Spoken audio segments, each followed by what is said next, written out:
Hello, I'm Lindsay Stein, the consumer reporter at PRWeek, and today I'm at Porter Novelli, joined by the co-founders Bill Novelli and Jack Porter to talk about an exciting milestone, the agency's 40th anniversary. Thank you for being with us today.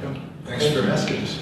So I heard that you guys started this agency in 1972 in a garage. Can you tell me a little bit about that time? Well, it wasn't really a garage. We talked about the garage, and but no, we really started in an offshoot of a small advertising agency in Washington. But it was in Georgetown on a canal, and it was really a nice place to start. So the deal was that Jack convinced this local ad agency to take us in. And what we told them was, we said, hey, we're big time marketing people from New York. And they said, oh, really? And we said, yes, we are.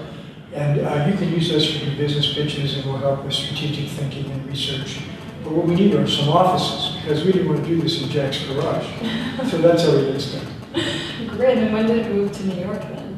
When did the first office in New York? First office in New York, let me think what year that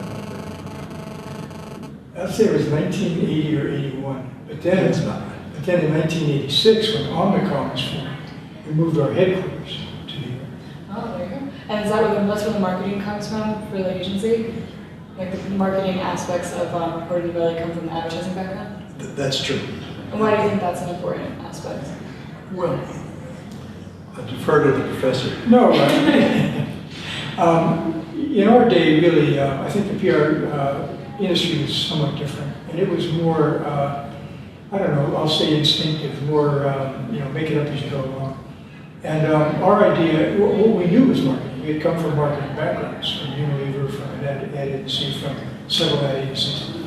And so what we thought was, we're going to apply marketing in those days to what Washington was about, which we thought was health and social issues.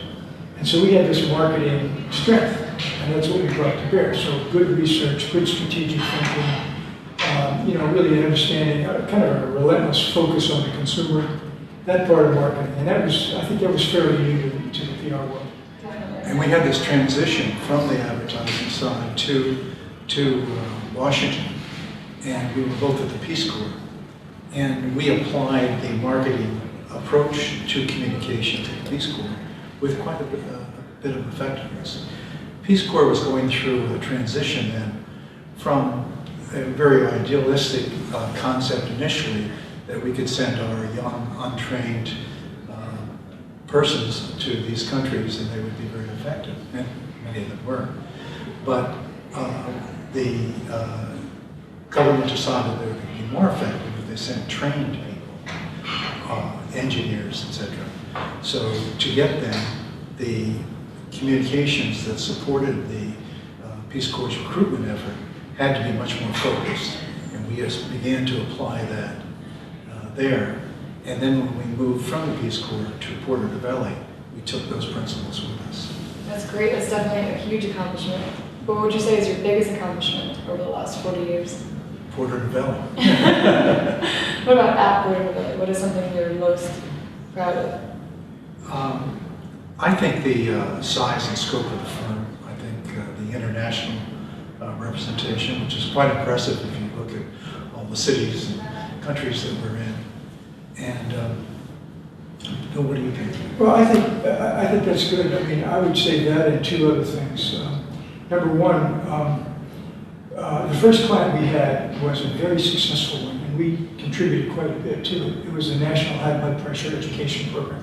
And to this day, it's probably the most successful health education program in the United States. And in the course of that, and in the course of doing what we were doing, we kind of invented social marketing. And we discovered these academics who were thinking about it and writing it, and we were doing it. And so we got together with them, and a whole discipline came out of this. That's incredible. So that, plus, as Jack said, the firm itself. But then I think the third thing that really gives me a great deal of pride is when I come here or I go to an office somewhere else, I think they have the same spirit that we have. I mean, it is like deja vu, and it's wonderful. That is definitely a good thing. And if you were to do this all over again and start a PR agency today, would it be the same type of vision, or would the vision be a little different? I think it would be the same, because I think that the success of the firm, we've really demonstrated the success of the concept. And so I don't know enough about it.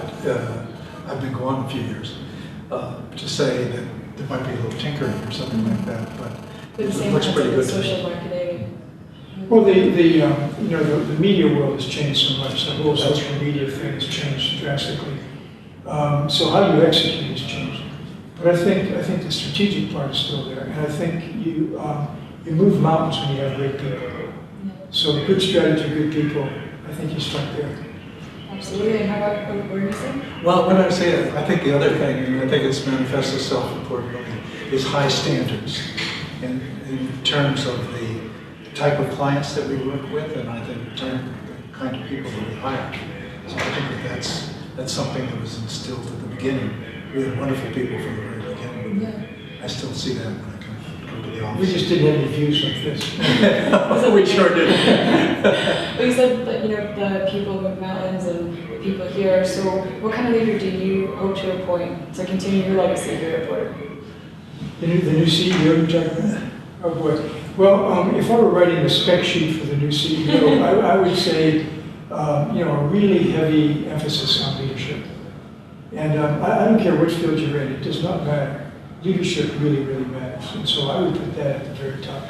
And then, of course, an understanding of business, the ability to relate to clients and prospects and fellow Omnicom agencies. So I would say, leadership has to come first. And the ability to relate, the ability to think strategically, because you can't expect your whole agency to do it if you can't do it. Very true. Ability to travel, I think that was the... Also important. Yes, you have to get around and meet the folks, and I think that's important. You have to show the face. Yeah. You can't just sit in an office in New York and be a CEO. Yeah. Well, everyone is looking forward to meeting the new CEO and to seeing the next 40 years at Porter. Yeah. Thank you so much for being with us today. Thank you so much. Thank you for having us.